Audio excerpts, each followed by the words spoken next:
Oke, balik lagi di Gens News. Di video atau podcast kali ini kita akan ngobrol seputar teknologi.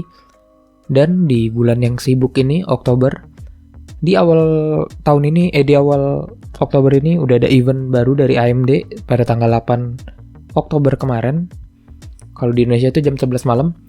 Eventnya tentang AMD Zen 3. Jadi di sini kita akan ngobrolin seputar prosesor sih. Agak sedikit maksudnya untuk orang-orang yang suka prosesor aja, tapi menurut gue seru aja untuk dibahas karena gue suka ke komputer. Oke, kita masuk yang pertama itu AMD langsung ngasih tahu kalau ini tuh udah full 7 nanometer. Jadi kalau yang sebelumnya tuh Ryzen Zen 2 atau yang 3000 series itu sebenarnya udah 7 nanometer juga, tapi tuh sebenarnya di dalam chipnya itu nggak full 7 nanometer, tetap ada yang 10 nanometer atau 12 sih. Sebentar. Kayaknya masih ada yang 10 nanometer atau 12 nanometer, gue lupa. Pokoknya tuh belum full 7 nanometer. Sedangkan yang di Zen 3 ini udah full 7 nanometer, jadi punya lebih dia tuh lebih bisa, komunikasinya tuh bisa lebih cepat gitu loh untuk meningkatkan single core performance-nya. Kemudian di event ini tuh yang lucu adalah AMD tuh udah nggak banding-bandingin lagi sama Intel ya, karena kalau kita lihat dari Ryzen pertama kali rilis itu selalu ngebandingin sama Intel, tapi kayaknya di Ryzen 2 kemarin atau Ryzen 3000 seriesnya tuh udah menang. Ya udah bisa dianggap menang lah lawan Intel, jadi mereka kayaknya udah ngerasa nggak perlu dibandingin sama kompetitor. Terus di sini juga AMD tuh ngedepanin banget tentang AMD Ryzen 9 5900X mereka. Kenapa di sini tuh pertama akhirnya AMD tuh ada tes Cinebench R20 single core. Itu ngelawan Core i9 10900K, dan AMD Ryzen 5900X ini adalah prosesor pertama yang bisa nyentuh skor di atas 600 untuk single core di Cinebench R20.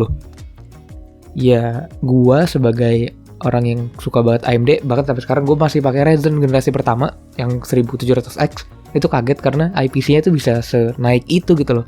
Bahkan AMD mengklaim bahwa Ryzen Zen 3 mereka ini kenaikannya dibanding Zen 2 itu adalah 19%, dan itu menurut gue jump performance yang lumayan banget. Oke, jadi kalau ditanya apa sih emangnya fungsinya apa gitu loh single core kenceng? Ya jelas gaming kenceng, karena yang kita tahu Intel tuh sebenarnya udah nggak ada power lagi untuk lawan AMD di multi-threaded atau multi-core, tapi mereka masih kenceng banget di single core-nya. Dan akhirnya tuh di Ryzen generasi ketiga atau 5000 series ini tuh ya udah ditunjukin kalau AMD itu juga bisa gitu loh.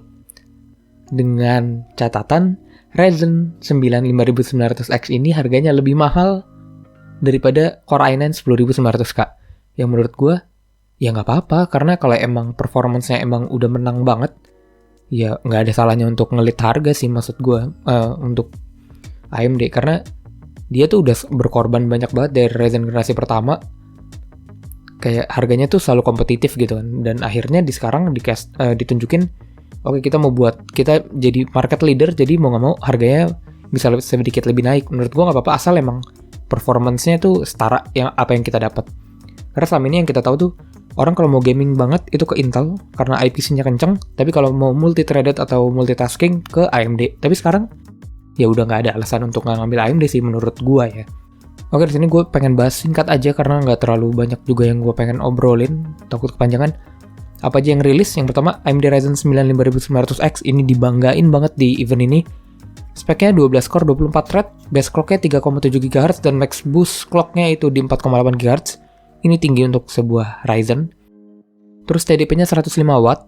Ya, TDP itu bukan wattnya ya, maksudnya kalian jangan beranggapan oh oke, 105 watt berarti gue pakai power supply 400 watt aja. Nggak gitu. Itu kayak, ya gimana ya?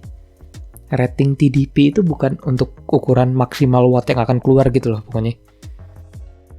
Ya, kalian bisa baca di Jagat Review atau di mana yang lebih detail ngebahas ini. Tapi maksud gue cuma pengen ngasih tau doang kalau TDP itu bukan power maksimal dari prosesornya. Kemudian harganya sendiri di $549. Kemudian ada Ryzen 7 5800X, 8 core 16 thread, base clocknya 3,8 GHz, maksimalnya di 4,7 GHz. TDP-nya 105 watt juga, harganya $459. Harganya ini itu sama kayak Ryzen 3000 XT series. Jadi menurut gue masih kompetitif sebenarnya untuk sebuah prosesor. Kemudian ada Ryzen 5 5600X. Ini akan menjadi prosesor gaming andalan orang lagi karena sebelumnya kan 3600 yang udah overallnya bagus banget di single core atau multi-threaded, dia udah menang lah. Tapi kayaknya di 5600X ini akan sedikit lebih mengerikan lagi. Tetap sama 6 core 12 thread, base 3,7 dan boostnya itu di 4,6 GHz. TDP-nya 65 watt, harganya 299 US dollar. Ya menurut gue AMD bakal mengerikan sih. Walaupun nanti Intel akan ngumumin juga Tiger Lake kalau nggak salah namanya yang Gen 11. Ya gue nggak tahu Intel mau gimana ngerespon AMD ini. Tapi harapan gue ya ada perlawanan lah, maksudnya biar nggak AMD menang di atas awan juga, walaupun sekarang kelihatannya AMD sangat di atas awan ya. Mungkin sebelum closing, AMD ngasih tahu untuk ada prosesor satu monster mereka yaitu Ryzen 9 5950X. Ini 16 core 32 thread, boostnya sampai 4,9 GHz, TDP-nya 105 watt dan harganya 799 US dollar atau kayak sih 12 juta 13 juta ya. Ini tuh udah bukan prosesor, menurut gue udah bukan prosesor untuk consumer biasa. Ini tuh lebih ke emang kalian yang konten kreator banget, oke ngambil ini. Tapi maksudnya buat kalian yang cuma sekedar gaming, 5600X atau 5800X tuh udah jauh lebih dari cukup menurut gue ya. Dan kalau dibilang kan tapi tadi yang IPC-nya kenceng itu 5900X. Kalau kita lihat dari Ryzen sebelumnya, single core itu nggak akan, biasanya tuh belum tentu paling kenceng di prosesor yang paling kencengnya gitu loh. Bisa jadi aja di prosesor menengahnya bisa setara sama prosesor high-end-nya untuk single core. Karena kan kita ngobrolin single core kan, single core performance bukan multi-core. Kalau multi-core jelas yang lebih banyak core-nya lebih kencang di Ryzen. Gue bakal bahas sedikit tentang gaming juga. Di sini tuh AMD akhirnya bisa ngebanggain banget gaming mereka karena ya akhirnya IPC mereka kenceng, mereka bisa banggain gaming mereka. Mereka bandingin sama Intel Core i9 10900K, itu mereka hampir menang di semua game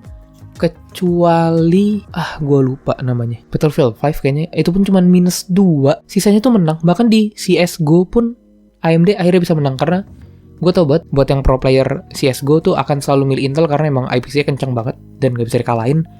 Dan kalau akhirnya sekarang bisa kalah, ya udah menurut gue udah gak ada alasan orang untuk ngambil Intel. Tapi kita nggak tahu, kita lihat nanti rilisnya.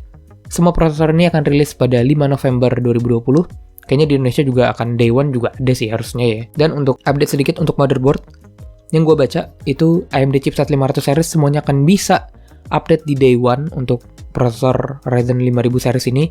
Dan untuk 400 chipset 400 akan tergantung pada motherboard vendornya untuk ngasih update apa enggak, karena mereka untuk ngeyakinin juga VRM-nya kuat apa enggak.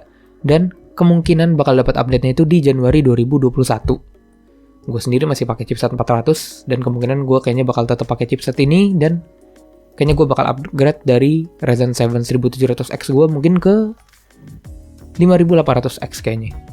Ya gue nggak sabar sih sebenarnya, tapi kayaknya masih tahun depan karena masih banyak keperluan lain. Gue juga masih mau PS5 kayaknya ya untuk akhir tahun ini. Oke, jadi itu aja. Tapi sebelum closing, kemarin tuh AMD ngasih teaser untuk Radeon Big Navy mereka. Itu performance-nya setelah gue cek-cek dan gue bandingin komparasinya, kayaknya akan mirip dengan RTX 3080. Harapan gue sih segitu karena gue pengen buat AMD ada di Radeonnya itu ada di level atas lagi. Gue pengen bangun PC full team red sebenarnya. Ya walaupun agak susah ya kayaknya untuk ngelawan sebesar Nvidia yang sekarang udah kenceng banget. Ya harapan gue, mari kita lihat Big Navy nanti. Yang akan eventnya itu akan ada di 28 Oktober 2020 ini dan gue akan recap juga sih pastinya kayaknya. Oke, yaudah segitu aja. Mungkin kalau udah kurang lebihnya mohon maaf, gue juga terlalu singkat ini. Gue terlalu semangat, gue nggak lihat skrip, gue nggak lihat. Harusnya tuh kayaknya sih bisa banyak detail yang bisa gue kasih tahu, tapi kayaknya ya gue cuman pengen ngasih tahu semangat gue aja di event kali ini. Gue seneng banget ngeliat AMD kemarin. Oke, jangan lupa like, comment, subscribe. Sampai jumpa di video atau podcast berikutnya. Bye.